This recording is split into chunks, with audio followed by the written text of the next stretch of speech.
Episode 7, 14 जनवरी। Episode शुरू होता है। विक्रांत और मन्नत दोनों ही समुद्र के किनारे पर होते हैं। मन्नत अपनी सच्चाई जानने के बाद बहुत ज्यादा दुखी थी, इसलिए वह समुद्र के किनारे आकर रो रही थी।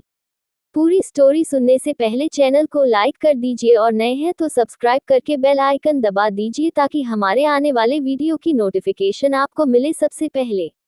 विक्रांत समुद्र के किनारे आना पसंद करता है, उसे सुकून मिलता है, इसलिए वह आया था। फिर विक्रांत अपने फ्लैशबैक को थोड़ा बहुत याद करने की कोशिश करता है कि आखिर मुझे इस जगह से इतना लगाव क्यों है। मैं तो इंडिया पहली बार आया हूँ, फिर क्यों लगता है कि यह जगह कुछ अपना सा है।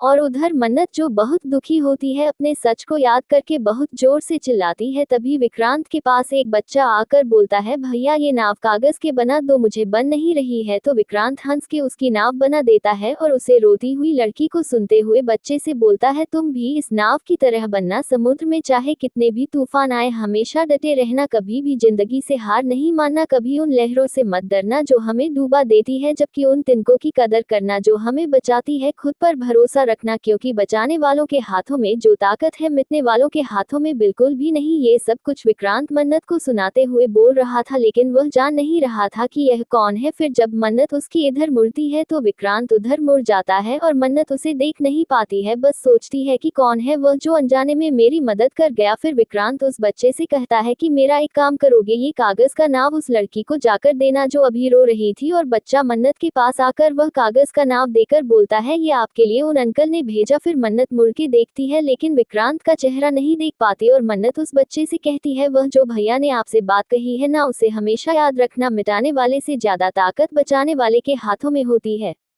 फिर विक्रांत वहां से अपनी गाड़ी में बैठकर चल जाता है, मल्लिका से फोन पर बात करते हुए। फिर दिखाया जाता है मल्लिका और ऐश्वर्या जो कि मन्नत की मां होती है, उन दोनों को फोन पर बात करते हुए।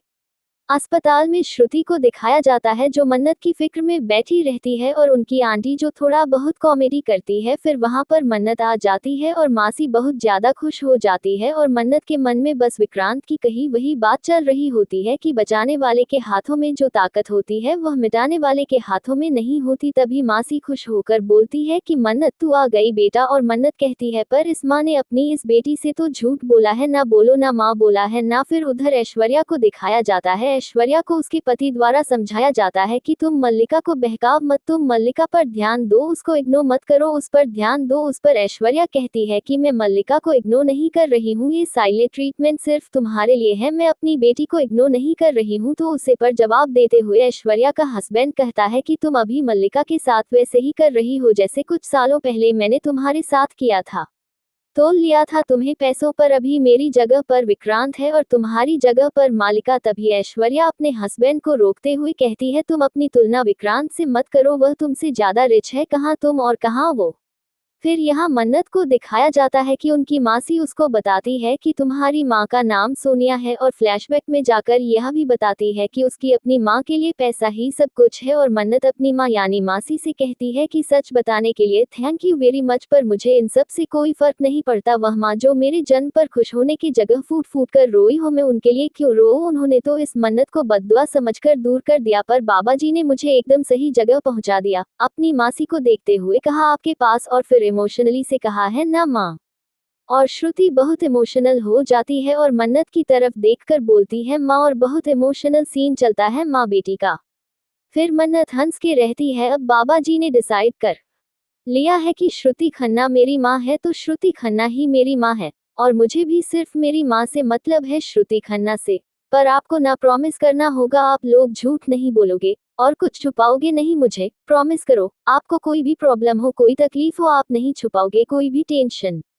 आप बड़े लोगों की बहुत बड़ी प्रॉब्लम होती है, आप छोटों को कुछ बताते ही नहीं। आपको लगता है कि बच्चे परेशान हो जाएंगे, उन्हें टेंशन हो जाएगी, उनको रात को नींद नहीं आएगी। अरे ऐसा कुछ भी नहीं होता, बता सकते हो। और कहती है माँ, जब ऐसे दर्द होना तो दर्द को बांटना चाहिए, मिटा देना चाहिए।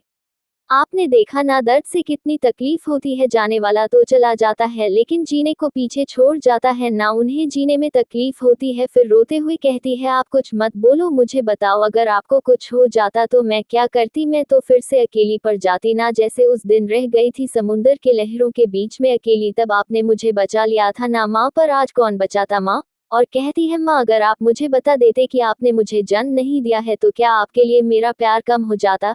इतना ही जानते हो आप अपनी मन्नत को? इतना हल्का, इतना खोखला है क्या माँ हमारा रिश्ता? माँ अपनी बेटी पर इतना भरोसा नहीं था आपको करना चाहिए था ना? भरोसा क्यों नहीं किया? देखो माँ, मैंने ना इस धरती पर जन्म ही आपकी बेटी होने के लिए लिया है और आपने मेरी माँ होने के लिए फिर अपनी माँ को किस करते हुए कहती है मेरी असली माँ, मेरी सगी माँ और दुनिया में मेरी सबसे प्यारी माँ। फिर दोनों माँ बेटे एक दूसरे को गला लगते हैं और इमोशनल सॉन्ग चलता है और दोनों रोते रहते हैं खुशी के आंसू। फिर मन्नत कहती है कि माँ ब्लड टेस्ट का रिपोर्ट चाहे 50% आए चाहे 100% चाहे जो भी, लेकिन मेरा प्यार हमेशा आपके लिए 100% ही रहेगा और ये ताकत दुनिया की कोई भी सच्चाई नहीं बदल सकती माँ, कभी भी नहीं। फिर उधर ऐश्वर्या को दिखाया जाता है जो कि अब तक अपने हस्बैंड से आर्गुमेंट करते रहती है कि मल्ला से ज्यादा मेरे लिए इम्पोर्टेंट और कोई भी नहीं है, इसलिए मैं उसके लिए बेस्ट चाहती हूँ जो विक्रांत है और विक्रांत उसे जमाने भर की खुशियां दे सकता है। और अमीरों वाले आर्गुमेंट करते हैं एक दूसरे से और इधर मन्नत को दिखाया जाता है जो अपनी मासी यानी माँ के साथ प्यारी प्यारी बातें करते रहती है इमोशनली बात कि आप मेरी माँ हो, मेरी जीने की वजह, जैसे मैं आपकी मन्नत वैसे ही आप मेरी सब कुछ, मेरी आदत भी सब कुछ हो आप मेरी। और कहती है माँ आज से मेरी जिंदगी का सिर्फ एक ही मकसद होगा, जिस माँ ने मुझे जन्म दिया उसके नफरत को भूलना और जिस माँ ने मुझे जिंदगी दी उसे दुनिया की हर खुशी देना। और कहती है और ऐसा होगा माँ, ये वादा है आपकी मन्नत का।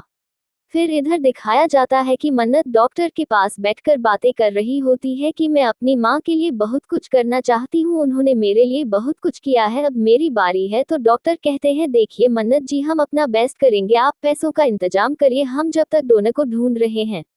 इधर ऐश्वर्या विक्रांत के आलीशान घर को देखकर बहुत तारीफ करती है क्योंकि ऐश्वर्या के लिए पैसा ही सब कुछ है। तभी ऐश्वर्या का हस्बैंड कहता है कि मैं भी अपने अंपार के लिए एक क्वीन लेकर आया था जिसने मेरा ही सब कुछ छीन लिया। और ऐश्वर्या उसे जवाब देते हुए कहती है कि तुम में और इंडिया में एक चीज सेम है, प्रदूषण। और फिर ऐश्वर्या और उसके सास में थोड़ा बक बक होता है, आर्गुमेंट होता है और मल्लिका आ जाती है और अपने डेड मोम को देखकर बहुत खुश होती है। फिर ऐश्वर्या मल्लिका से पूछती है कि तुमने विक्रांत के साथ टाइम स्पेंड किया? फिर मल्लिका झूठ बोल देती है कि हाँ हमने बहुत टाइम स्पेंड किया, बहुत कुछ वगैरह वगैरह। इधर मन्नत को दिखाया जाता है जो अपनी मासी को घर ले आती है डिस्चार्ज करा के और मस्ती कर रही होती है और साथ में अपने इंटरव्यू का रिहर्सल, कुकिंग रिहर्सल कर रही होती है और थोड़ा कॉमेडी करती है अपनी मासी के साथ। फिर मन्नत का कुकिंग कंप्लीट हो जाता है और वह मल्लिका को फोन लगाती है, लेकिन मल्लिका ऐश्वर्या के साथ होती और उसका फोन नहीं उठाती है और मन्नत सोचती है कि मुझे यह इंटरव्यू किसी भी हाल में बेस्ट देना है अपनी मासी के लिए। और यहीं पर यह एपिसोड खत्म होता है।